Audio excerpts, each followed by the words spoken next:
Assalamualaikum warahmatullahi wabarakatuh. Waalaikumsalam warahmatullahi wabarakatuh. Selamat siang para siswa-siswi semuanya kelas 10A. Siap. Bagaimana kabar kamu hari ini? Apakah sehat? Siap. Alhamdulillah. Kita berharap semoga kita diberi kesehatan dan kekuatan untuk selalu beraktivitas belajar di sekolah kita ini sehingga kita belajar dengan lancar dan baik. Baiklah para siswa sekalian, sebelum kita mulai seperti biasanya, tolong pimpin salah satu untuk berdoa. Sebelum memulai pelajaran pada siang hari ini, alangkah baiknya kita sama-sama berdoa dulu. Berdoa mulai.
Kemudian Bapak akan mengabsen kamu kehadirannya.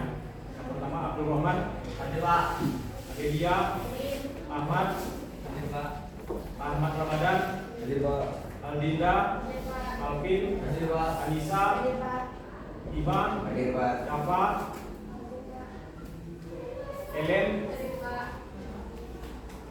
Ivana, Mahri, Fikri, Yopani, Iwan, Ismet, Izaratus, Lydia, Michael, Muhammad Laskar, Muhammad Pandu, Nabila, Putra, Radisti, Redo, Ripano, Rindu, Christian, Insio, sakit. Gak berapa hari ini? Pada hari ini. Tina, Zahra, Arlius, Alfa. Tapi tidak ada dua orang. Alfa satu. Baiklah, para siswa-siswi sekalian kelas 10. Pada hari ini kita belajar biologi. Seperti minggu kemarin bahwa materi sebelumnya kita telah membahas tentang keanekaragaman hayati, keanekaragaman makhluk hidup. Di dunia ini makhluk hidup itu beraneka ragam, berbagai macam cara, bentuk, cara mereka hidup, bentuknya, ukurannya, semuanya ada berbagai macam. Namun itu sudah kamu ketahui. Namanya pun berbagai macam, ada tumbuhan, ada hewan, ada bakteri. Pada kesempatan materi kita kali ini, untuk yang pertama ini kita membicarakan apa makhluk hidupnya yang disebut dengan virus. Mungkin kamu sudah mengetahui sedikit banyak atau telah mendengar tentang kata-kata dari virus ini. Sebenarnya virus ini apa? Apakah dia makhluk hidup? Apakah dia benda mati? Atau apa sebenarnya? Kamu pernah mendengar wabah COVID-19? Ini bentar ya.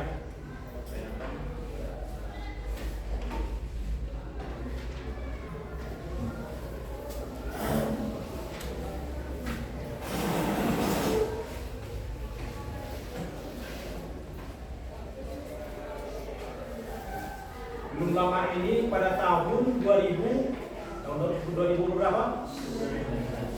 2000 di Indonesia wabahnya itu tahun berapa? 2020 tepatnya mulainya kalau di Indonesia. Wabah COVID-19 ini kenapa disebut dengan wabah COVID-19? Ada yang tahu? Apa itu COVID? Ya. Pertama, karena terjadi di tahun 2019, betul itu angka 19-nya datangnya. Kalau COVID-nya itu apa? Kalau coronavirus saja bahasa Indonesia. Jadi coronavirus 2019. Jadi wabah itu awalnya tahun 2019 yang berasal dari negara Cina. Nah, ini seperti yang kamu tengok ini pada tayangan gambar ini, pada saat itu di mana-mana di seluruh dunia bahkan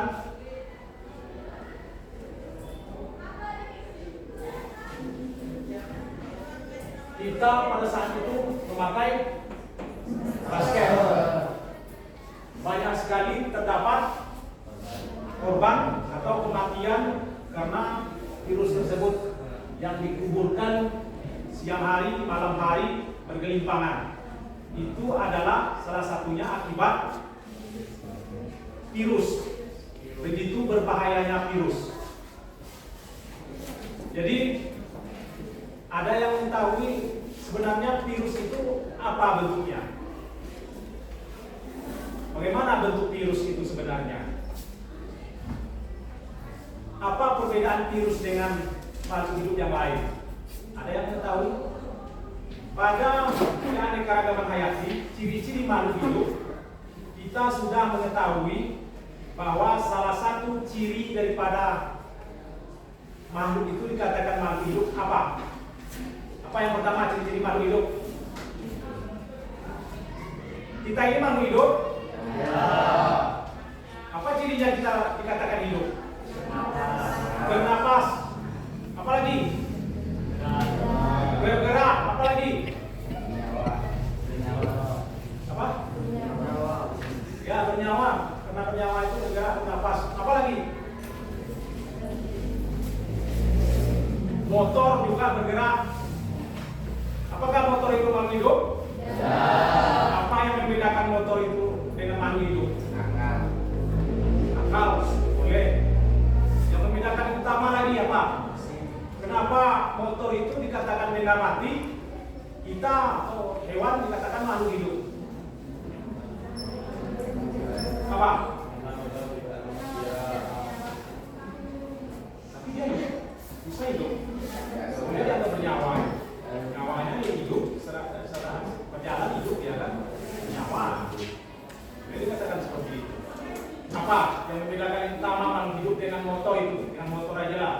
Perbandingannya dulu apa? Motor tidak beranak, bisa berproduksi. Motor itu sempatlah motor itu berproduksi, kita beli, usahakan utang di bank itu beli Nova 1, diperanakkan aja lagi kan, seperti sapi. Bisa atau tidak? Bisa. Itu yang membedakan.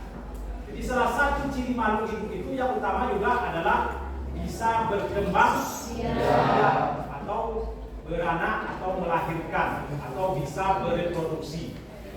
Mengenai virus ini, kenapa dikatakan makhluk hidup? Karena dia juga bisa bereproduksi. Makanya virus ini tergolong ke dalam makhluk hidup juga. walaupun dia tidak nampak, ukurannya sangat minimal. Nanti kita akan bahas tentang ciri-ciri virus ini, tapi dia juga tergolong ke dalam, makanya dia tergolong juga ke dalam makhluk hidup. Nah, itu banyak ciri-ciri daripada virus itu nantinya. Apa tujuan pembelajaran kita mengenai virus ini? Yang pertama, nah, kamu harus mengetahui sejarah mengenai virus ini atau penemuan tentang virus. Itu yang pertama tujuan pembelajaran kita hari ini.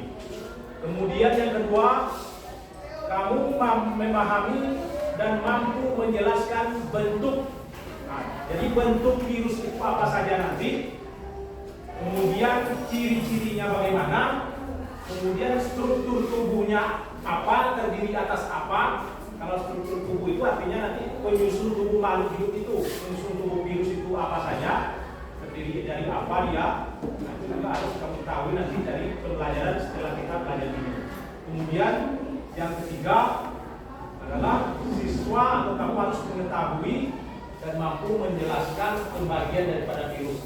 Virus itu nanti ada juga klasifikasinya. Sebagaimana hewan, tumbuhan, virus juga nanti ada klasifikasinya atau pembagian daripada virus. Jadi dari tiga inilah, setelah belajar kita hari ini, maka kamu harus mengetahui tujuan pembelajaran ini. Kamu mengetahui sejarah penemuannya, memahami dan mampu menjelaskan bentuk dan ciri dari struktur tubuh virus sebagai makhluk hidup. Kemudian kamu mengetahui dan mampu menjelaskan pembagian daripada atau klasifikasi daripada virus ini. Itu tujuan pembelajaran kita.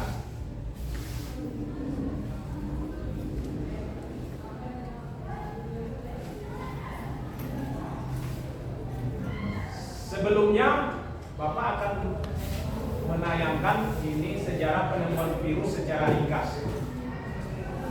Jadi ini adalah beberapa ilmuwan peneliti yang meneliti tentang virus. Ada Edward Jenner itu yang menemukan vaksin pencegah penyakit cacar. Jadi virus ini sebenarnya lebih banyak kegunaannya itu dari segi negatifnya. Nah, nanti pada saat kita pelajaran akhir dari virus ini, kita akan mengetahui, akan mencari sebenarnya apa manfaat virus ini. Nah, untuk sekarang Bapak beritahu bahwa secara keseluruhan manfaat virus itu adalah lebih banyak negatifnya, walaupun ada manfaat positifnya. Negatifnya tentu saja dia adalah sebagai sumber penyakit. Nah, berawal dari penyakit cacar, Edward Jenner meneliti tentang virus ini, apa sebenarnya yang menyebabkan penyakit cacar. Ternyata itu namanya virus yang sehingga dia bisa menemukan vaksin pencegah dari penyakit tersebut. Kemudian ada Louis Pasteur, ada Ivanovsky. Nah, ini kalau Louis Pasteur infeksi penyakit dalam otak dan menular minaris dalam otak dan otak. Kemudian ada Ivanovsky, itu ekstrak sesuatu dari tembakau yang terserang penyakit mosaik virus. Jadi ini orang-orang yang meneliti awalnya tentang virus ini. Kemudian ada Adolf Meyer, penemu penyakit mosaik pada daun tembakau. Nah, selanjutnya ada Lobler dan Klaus, dan Matthews Gering. Nah, jadi nanti kamu juga harus lebih mengetahui siapa-siapa saja yang melaporkan tentang virus ini berdasarkan LKS nanti yang Bapak berikan. Kamu tinggal menjawabnya. Ini tolong dibagikan satu orang satu. Kamu jumlahnya berapa? 30? Ada 3 kan? Kamu bagikan.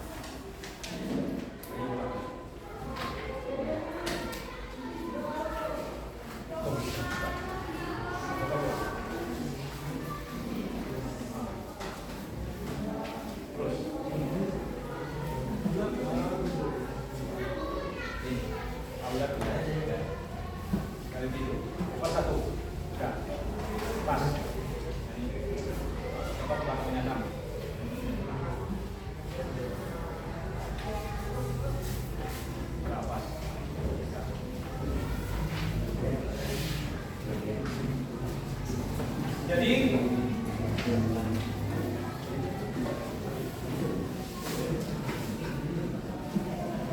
kamu jawab, kerjakan yang di UKS ini.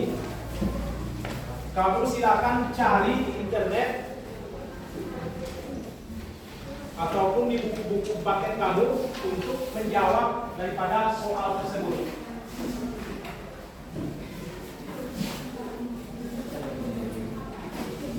Oke, pas, sudah dapat semuanya? Oke. Jadi sistem kerjanya kamu kerjakan sendiri, tapi boleh berdiskusi dengan kawan sebelah. Boleh berdiskusi dengan kawan sebelah, tapi tidak boleh usah berjalan. Berjalan mondar-mandir, cukup kiri kanan pandang apa atau bertanya. Silakan cari internet, kemudian cari dalam buku juga ada, sehingga kamu mendapatkan materi nanti tentang jawaban-jawaban yang diminta oleh UKS yang ada di sana. Yang pertama itu di sana kamu isi pada sejarah penemuan virus itu ditemukan oleh, itu di sini. Jangan sampai tidak isi. Kemarin ada yang tidak isi. Bagian pada saat mencoba yang pertama kali. Kemudian yang menguntungkan kenapa virus itu menguntungkan, kenapa dia merugikan. Ukurannya, kemudian siklusnya. Yang utamanya di sana itu ada pada paling bawah gambar struktur virus yang paling mudah digunakan. Untuk identifikasi struktur virus adalah virus T. Yang di bawah itu adalah gambar virus T. Gambarnya. Kamu tuliskan bagian-bagian virus yang ditunjuk oleh angka ini. Nomor 1 itu apa bagian namanya? Bahaya masih ada yang salah pada saat saya tanyakan yang pertama. Apa nomor 1? Apa nomor 2? Nomor 2 itu yang di dalam itu. Yang di dalam kepalanya itu apa? Nomor kepalanya. Nomor 3 itu apanya? Nomor 4 apanya? Nomor 5 apanya? Dan nomor 6. Nah, kamu tulis namanya itu di sini, di sebelah. 1, 2, 3, 4, 5, 6. Jelas ini? Kemarin masih ada yang bingung. Nah, kemudian ada pertanyaan. Nah, itu dijawab. Ada tempat jawabannya di sana. Nomor 1, nomor 2, nomor 3. Ada identifikasi ciri-ciri virus, apa ciri-cirinya. Kamu silakan cari internet, cari di buku. Kalau tidak ada internetnya, di buku cari. Kalau tidak ada pinjam. Makanya saya bolehkan diskusi kiri kanan. Bertanya kiri kanan boleh, tidak masalah.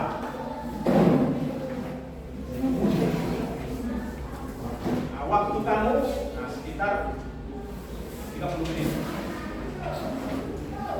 Kamu kerjakan mulai dari sekarang.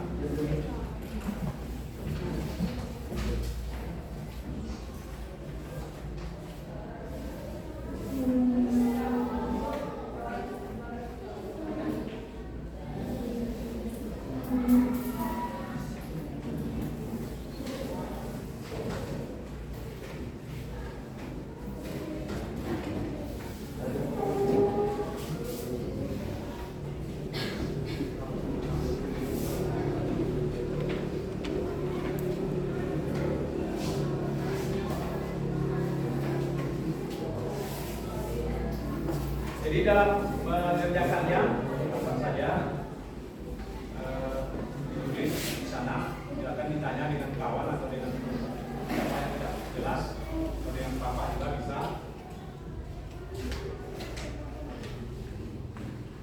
Nanti pada saat kamu sudah selesai,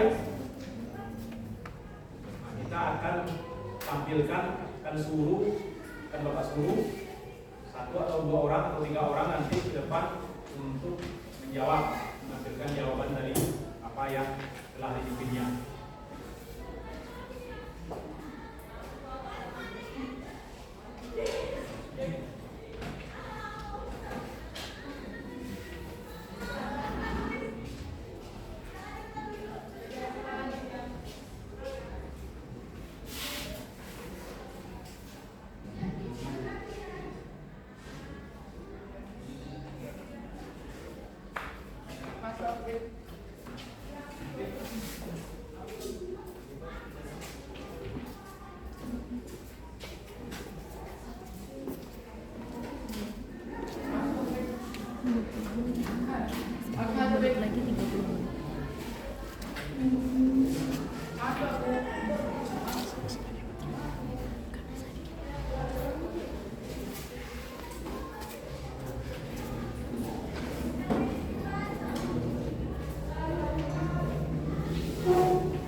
dalam buku itu ada semua itu.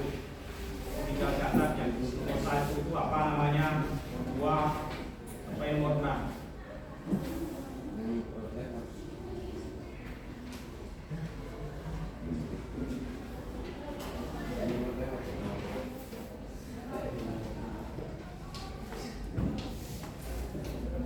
Kemudian pertanyaan yang nomor 2 itu, perhatikan makhluk hidup yang ada di sekitar Anda, lalu identifikasi gejala hidup yang Anda jumpai.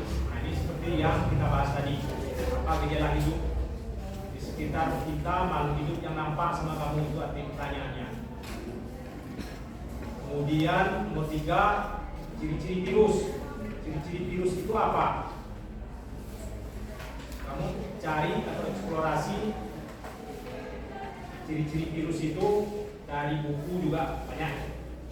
Kamu tinggal catat, tinggal simpulkan di lembar kerja itu.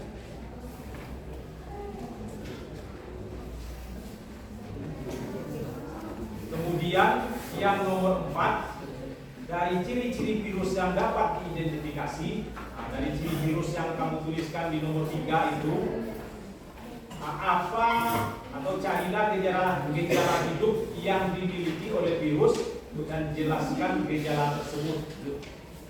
Nah, apa gejala hidup? Ciri-ciri dia hidup itu apa pada virus?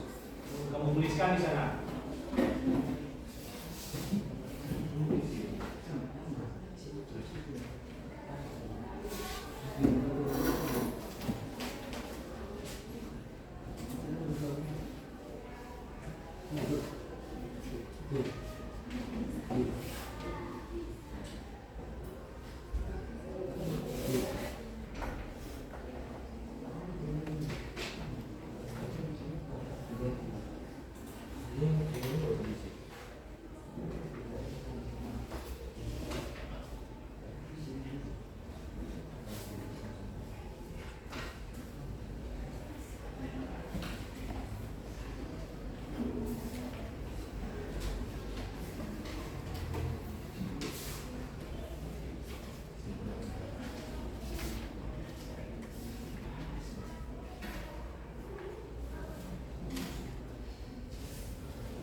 Sudah?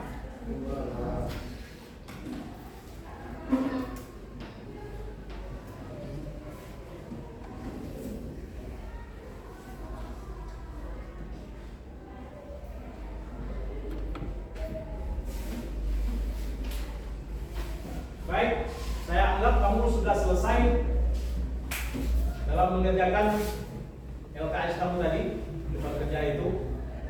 Sekarang coba siapa yang bisa menyebutkan apa nama atau nama-nama dari bagian-bagian dari virus T yang terdapat di lembar kerja yang tadi kamu kerjakan. Ada yang bisa? Satu orang? Ya.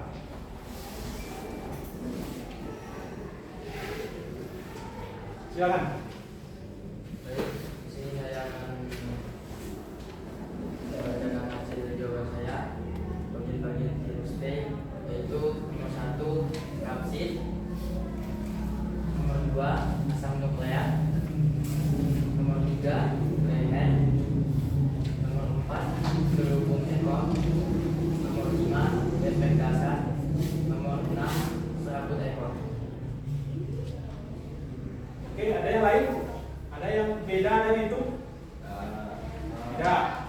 Gak bisa sudah tahu semuanya kan? Nah, yang disebutkan oleh si apa tadi benar. Kemudian yang berikutnya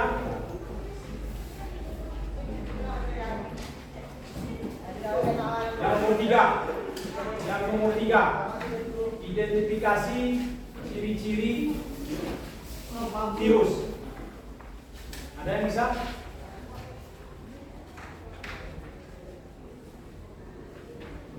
Ciri-ciri virus.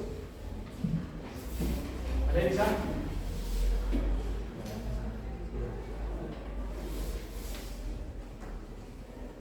Coba Lydia dulu. Nah, coba ciri-ciri virus salah satunya. Tengok jawabanmu yang ada di buku itu. Siap? Belum siap? Yang sudah siap, salah satu saja ciri-ciri virus apa? Mulai dari ukurannya kah? Nah, ukuran berapa?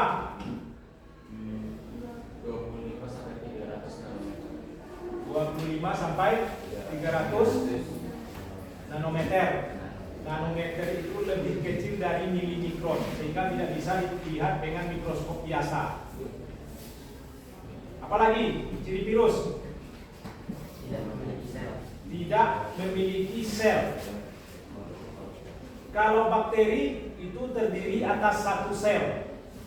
Manusia, hewan yang kita nampak itu terdiri atas banyak sel, jutaan sel, ribuan sel. Tapi virus bukanlah sel. Apa itu yang dikatakan dengan sel? Makhluk hidup itu dikatakan mempunyai sel apabila dia mempunyai inti. Sel mempunyai organel-organel sel, mulai dari mitokondria, ribosom, retikulum endoplasma, inti sel. Itu yang ada sel, yang ada di dalam sel. Virus tidak ada mempunyai itu. Dia tidak mempunyai organel sel seperti mitokondria, badan Golgi, retikulum endoplasma. Nah, dia tidak punya itu, sehingga dia bukanlah sel. Tetapi dia makhluk hidup. Kenapa dia dikatakan virus ini juga makhluk hidup? Ada yang tahu kenapa? Karena dia bisa berkembang biak atau bereproduksi. Itu intinya. Nah, kenapa dia bisa bereproduksi atau berkembang biak? Karena dia mempunyai apa yang disebut dengan disebut dengan ADN atau ARN. Itulah modal utama untuk melakukan reproduksi atau berkembang biak.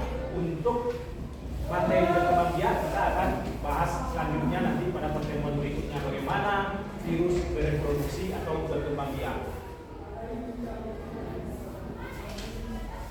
Jadi mengenai LKS ini sudah selesai kan? Sudah. Kalau begitu segera kumpulkan. Ya.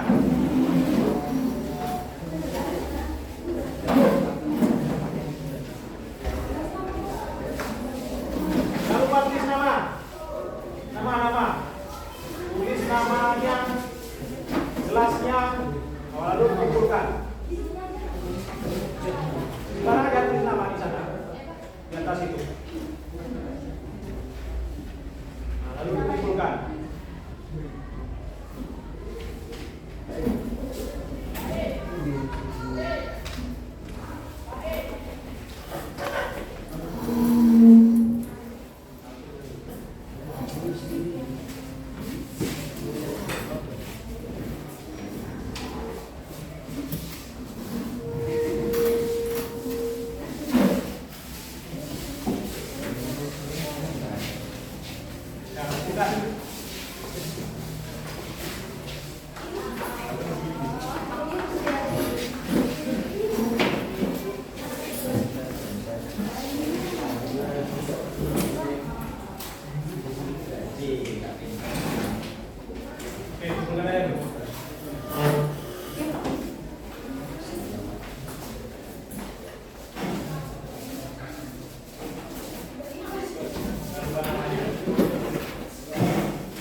sudah mengerjakan LKS, lebar kerja, menjawab soal-soal yang ada di sana.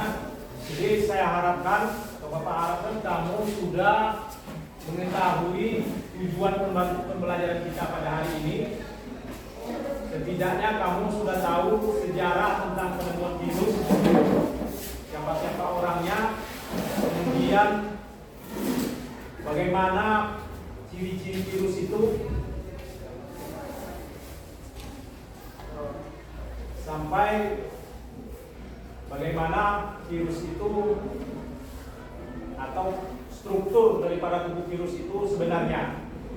Untuk lebih jelasnya, Bapak akan menyampaikan atau menampilkan ini sejarah penemuan dan penelitian tentang virus ini. Ini dia. Dimulai dari Adolf Meyer tahun 1883, bangsa Jerman. Nah, dia meneliti penyebab penyakit kerdil dan daun bercak kuning pada tembakau. Dia penyakit pada tembakau tersebut adalah bakteri. Awalnya dia mengatakan bakteri yang sangat kecil, tapi bukan bakteri. Dia tahu itu bukan bakteri, tapi dia karena di saat itu belum diketahui bahwa itu adalah virus, belum ada istilah virus, maka dia mengatakan itu bakteri yang sangat kecil. Ini si Adolf Meyer, 1883, Rusia Jerman. Kemudian Dmitri Ivanovsky, nah, dia menyaring ekstrak daun tembakau yang sakit dengan saringan khusus agar bakteri tidak lolos saring. Jadi dia membuat saringan bakteri sehingga bakteri itu tidak lolos dengan saringan itu. Ternyata hasil saringan itu ketika disemprotkan ke tembakau yang sehat, tembakau itu tidak jadi sakit. Nah, jadi dia menduga penyakit ini disebabkan organisme yang lebih kecil dari bakteri. Dia menyimpulkan bahwa penyebab penyakit pada tembakau adalah bakteri yang sangat kecil juga. Pada saat itu istilah virus belum ditemukan. Nah, mereka meneliti tentang itu. Jadi mereka mengasumsikan bahwa itu adalah disebabkan penyakit tersebut pada tembakau itu dikarenakan bakteri yang sangat kecil. Kemudian ada Martinus Beijering, melakukan hal yang sama dengan Ivanovsky. Dia belum mengetahui itu apa yang menginfeksi atau menyebabkan penyakit pada tembakau itu, tapi dia menyebutnya dengan virus lolos saring. Virus itu artinya racun. Nah, disinilah mulai istilah virus itu dikatakan atau disebutkan. Dia menyebutnya itu adalah virus yang lolos saring, artinya racun yang lolos saringan tadi. Disaring dengan saringan bakteri, tapi dia tetap lolos, tetap menyebabkan penyakit. Nah, virus itu artinya adalah racun. Itu yang dikatakan oleh Martinus. Kemudian ada juga dari tahun 1935, Meredith berhasil mengkristalkan virus penyebab penyakit mozaik pada tembakau atau TMP. Di sini ada istilah mengkristalkan. Kamu tahu kristal? Apa kristal? Apa bentuk kristal? Padat.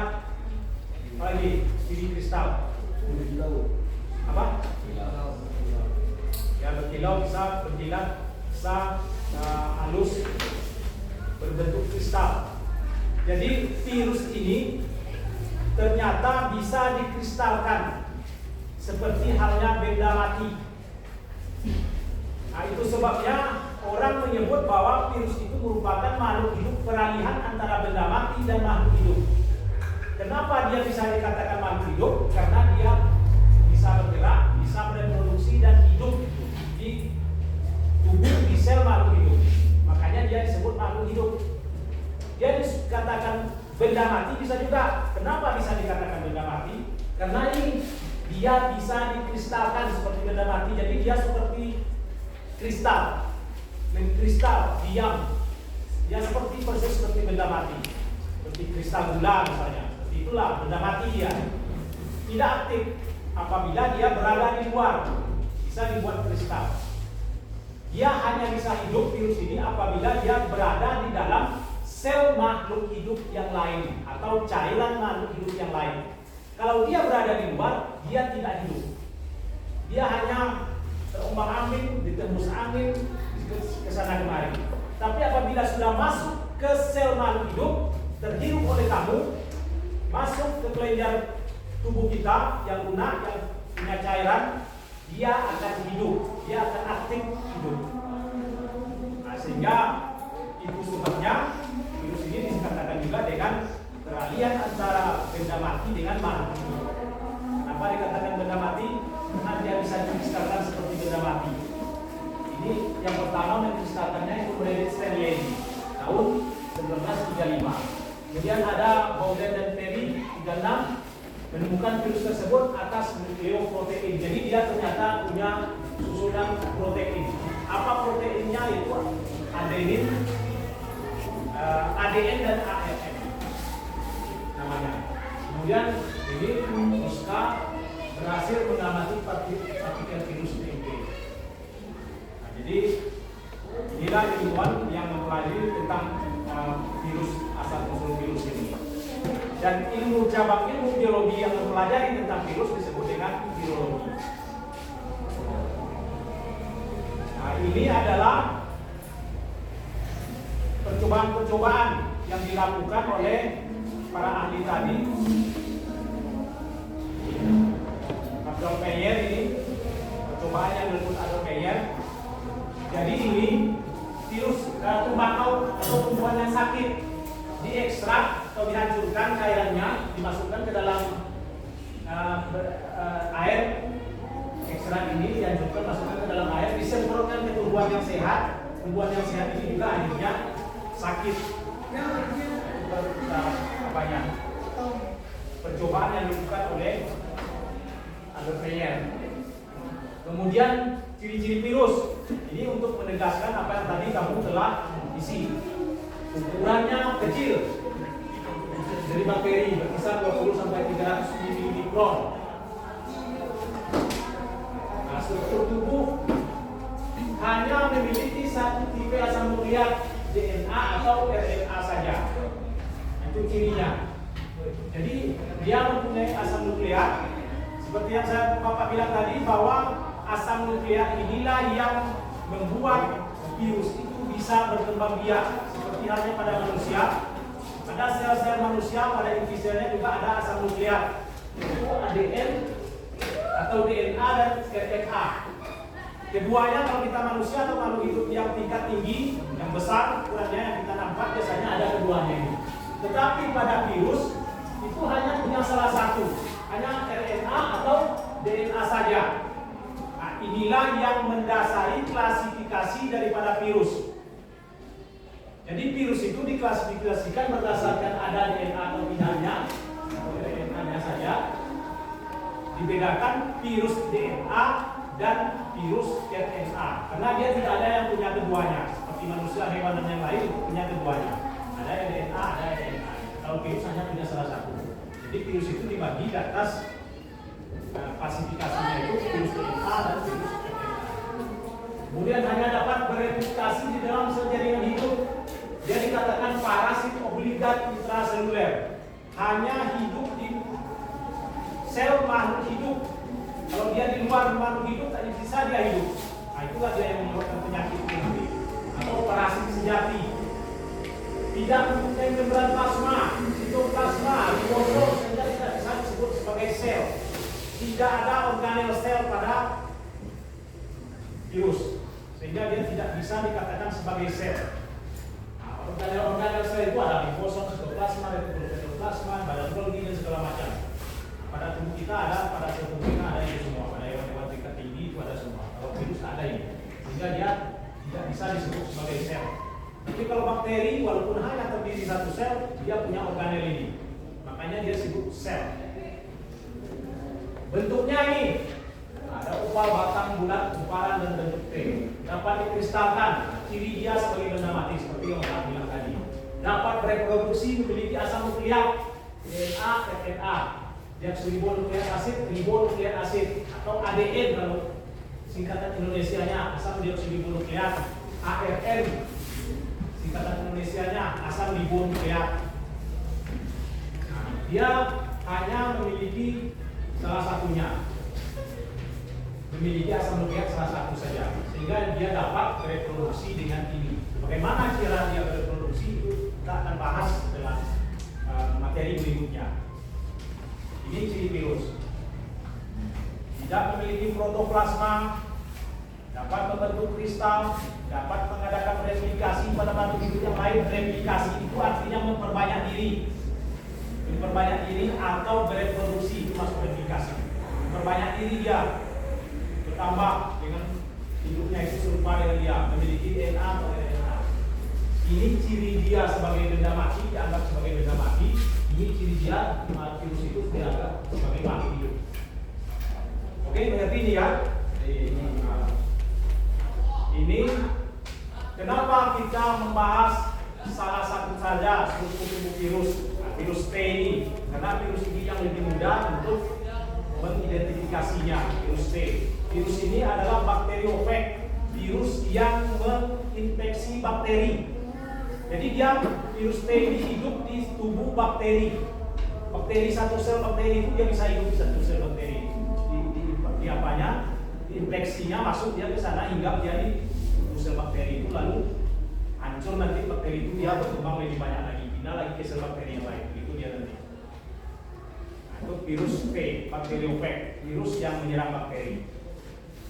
Nah, ini bentuk struktur virus HIV. Tahu HIV? Tahu. Yang menyebabkan penyakit apa? Penyakit apa? Penyakit kelamin.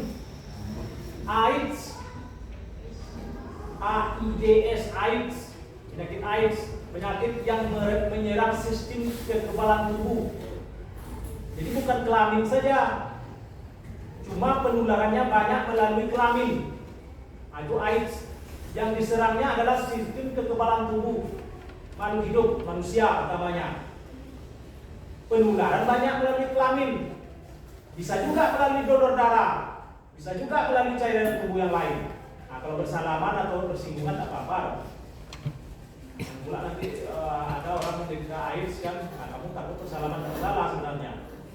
Bersinggungan dekat-dekat aja takut nanti pindah virusnya. Tidak tahu kalau virus AIDS, tak tahu pindah-pindah melalui darah. Dia harus melalui cairan tubuh, darah, sperma, seperti itu. Ini bentuk strukturnya. Nah, nanti bagian-bagiannya bagaimana? Apa itu bagian-bagian yang kayak bunga-bunga, kembang-kembang itu kamu bisa tengok di buku kamu juga ada. Nah, ini struktur tubuh virus, kemudian ada ARN saja, kapsidnya, ada amplopnya. Nah, itu sudah kamu jawab tadi di LKS. Ini bentuk-bentuk virus. Nah, ini kemarin juga sudah saya apakan berbagai macam bentuk. Nah, ini seperti ini terus herpes, ada Rhodopteridae, ada Parvoviridae, apa ini? Macam bentuknya, piramid, apa segala macam.